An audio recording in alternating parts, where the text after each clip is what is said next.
Hello, YouTube Gallifrey here, and welcome to my review on the Dalek War DVD box set. Now, this Doctor Who DVD box set contains two John Pertwee stories, aka the Third Doctor. Now, the stories in this box set are Frontier in Space and Planet of the Daleks.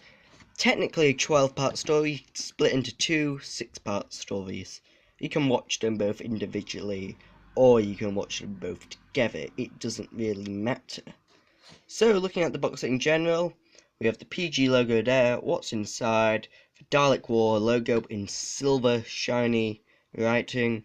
The Doctor Who logo in silver shiny writing. BBC DVD logo there. The DVD logo at the bottom, saying it's a 4-disc set. On the main cover we have the Master, Roche Delgado. It's his last story. Sadly, he did die, so that means it's his last story. The finale for season 10 was going to be the Master and the Doctor finding out they're brothers, but seeing as he died, they couldn't do that, so it was replaced by the Green Death, which is also brilliant. So the Doctor there, a Draconian there, which is in Frontier in Space, and Daleks.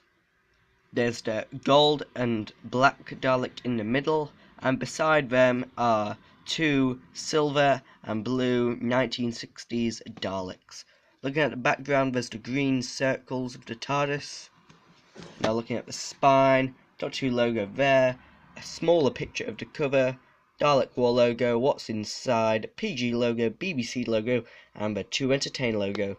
Back is the same as the front, and on the base there's all the legal stuff, like it's PG, rights belong to BBC, no one cares about this stuff.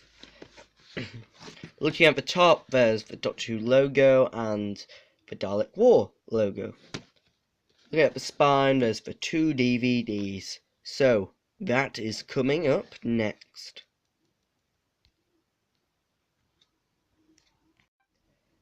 So, getting started with Frontier in Space, the first story out of the two in this 12-part epic.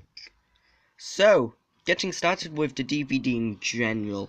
So, here's the cover. There's a purpley, spacey background. Roche Delgado, there's the Master. Joe Grant, a Dalek, a spaceship, which is the Frontier in Space, an Ogren, a Draconian, some planets, and the Doctor in his prison uniform. PG logo, gone through that. There's the TARDIS circles, BBC DVD logo, Doctor Who, the title, spine. It is a changeable cover. I personally prefer these old style covers to the new. Hopefully on the Power of the Daleks, when they release that, they will release it like this, as well as the new design. Because if they don't, I'm gonna sue them. I'm not gonna sue them, I'm just gonna make my own custom cover. So this story is by Malcolm Hulke. It's 6 parts and it ran from the 24th of February to the 31st of March 1973. The episode is basically about the Daleks and the Master wanting to start a war between the humans and the Draconians. So it all starts when the Doctor and Joe Grant arrive on a spaceship and it is under attack from the supposed Draconians, who are actually Ogrons working for the Master, working for the Daleks. So, why do they want to declare a war between the humans and the Draconians? So the Daleks can take over the planet. It is that simple. This is a very good story in my opinion. I'm not going to tell you what happens at the end, but it does link in to Planet of the Daleks. That's all I'm going to tell you. The Daleks do appear at the end of episode 6. So I wouldn't consider this as a Dalek story, it's more of a Master story, even though the Master doesn't appear until episode 3. I did say I wasn't going to tell you stuff. But basically, if you're watching a review, you're going to expect spoilers in it. So, looking inside the DVD, we've got disc 1, which contains the episodes, PG-12 in Ireland. And here's the bonus feature disc, a U and a G, which is equivalent to a U in Ireland. Here's a leaflet on it, a load of facts, what all the chapters are called. So, would I recommend Frontier in Space? Definitely. I would say you can watch this on its own. You don't have to watch Planet of the Daleks after if you don't want to. But I would say if you get the box set, start with Frontier in Space. Because they do loosely link in, but powerfully link in if you see it in another way. So, basically, I would probably rate this story a 10 out of 10, seeing as it's brilliant. I love Frontier in Space. A lot better than the next story, Planet of the Daleks, which I'll come to in a minute. But, yes, Frontier in Space is quite an important story. A, because it's Roger Delgado's last story, and it's a Dalek story, which are aliens which link in with the mythology of Doctor Who really well. So it is a very good and important story. This is a very historical and important story in my opinion. It's in season 10, almost completed season 10, only got one episode to go. So, moving on to Planet of the Daleks. So, now we have moved on to Planet of the Daleks, the sequel to Frontier in Space. Now, in my opinion, I just want to say this, it is not as good as Frontier in Space. I'm going straight to the ratings. I would only rate it a 6 out of 10, mainly because it doesn't live up to its expectations of the prequel, Frontier in Space, which I give a 10 out of 10. Seeing as a lot of YouTubers have said, this story is pretty cheap and recycled. So, I'll review it in a minute, but looking at the DVD in general, we have the standard design, Doctor Who logo, what it is, Planet of the Daleks, BBC DVD logo there, John Pertwee years, 1970 to 74, it's a U, and this is the penultimate story for season 10 of Doctor Who, Jo Grant's last adventure. There is the Green Death, but that doesn't really count as an adventure for her, seeing as it's sort of her departing story. This is her last proper adventure with the Doctor. So, looking at the cover, there's a Dalek being pushed by the Doctor and a Fowl. I can't remember what his name is. There's the black and gold Dalek in the background. There's the planet. Oh, I forgot what it's called. What is the planet called? Spiridon. Yes, that is Spiridon, not Skaro. The Daleks have come to this planet so they can, well, basically develop being invisible, because the creatures who live there are invisible. They wear coats, so you can see them. So the Daleks want to become invisible, so they've come here. How does it link in with Frontier in Space? Well, the Doctor at the end of Frontier in Space messages the Time Lords saying the Daleks are up to something. So they send them to Spirode to kill off the Daleks. It is pretty obvious they get blown up. I had seen the last episode of Planet of the Daleks prior to this, and in every Dalek story they get blown up. It is basically their job description. Just to point out something which is quite interesting about Frontier in Space, they go to Phidias 4, which is mentioned in Mummy on the Orient Express. I saw that when I was watching it. And they go there.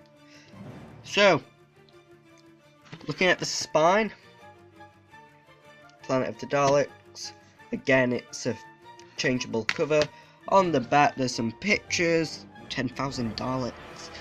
The good thing about this story, there is a lot of action in it, which I like.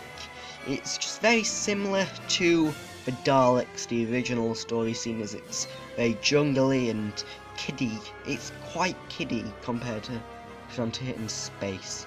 So the bonus features for this, there's a commentary, there's the making, there's the perfect scenario, there's standard stuff seen as radio times billings, photo gallery, Easter eggs, there's a Blue Peter on here, Blue Peter episode, and digitally remastered picture and sound. This story originally broadcast from the 7th of April to the 12th of May. So, seeing as I've revealed everything about the story about the Daleks get blown up in the end, it's basically the Doctor, Jo Grant, and a load of other fowls on Skaro just basically wanting to stop the Daleks. That's the plot in a nutshell. How does it link in with Frontier in Space? Like I said, the Doctor gets a message. you can watch this story on its own. You'll easily pick up the plot. It's a U. Again, it's a kitty. Just having a quick look inside. There's the discs, both U's and G's. There's a leaflet here. So, moving on to my final conclusion. I would rate the box set an 8 out of 10, seeing as Planet of the Daleks is a 6, and Frontier in Space is a 10. I would strongly recommend getting this 12-part epic, seeing as it is very similar to both The Woman Who Lived and The Girl Who Died, and the Daleks Master Plan, seeing as you don't have to watch one to get the plot of the other. That links in with The Woman Who Lived and The Girl Who Died. And like the Daleks Master Plan, it's a 12-part epic being split between the Feast of Stephen, 2 different stories. Apart from, you do have to listen to all of the Daleks Master Plan to get the plot. So, $12.99 from HMV. You can get it cheaper on eBay. Buy it now. Yep, I would recommend getting this box set. It's a proper nice box set. It's $13.99, I think, from shop, which I only discovered a few days ago, the sci-fi shop which everyone goes on about, but I've never shopped there, and there's only one 7 miles away from my house. So next time I'm in the centre of Leeds, I will go there. What's it called? Planet something. Forbidden Planet, that's what it's called. Yeah, but get it from HMV, not Forbidden Planet, because it's more expensive than Forbidden Planet. So, goodbye. Oh, and a few shoutouts. Shout out to... I'll come to shoutouts in a minute.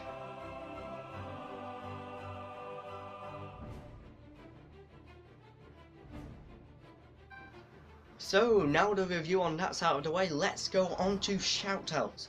So, a first shoutout is to Gallifrey Paradise. No, Great Valley Paradise. Next one is to Luke Reviews 76. Who Wars 2013, Team Torchwood, Richard Ord, and Dr. Blue. You should really check out all these channels, especially Dr. Blue, seeing as he is the next TARDIS Archives. I can really see his channel succeeding. So, goodbye, and don't forget to vote in the top 100 YouTubers. Goodbye.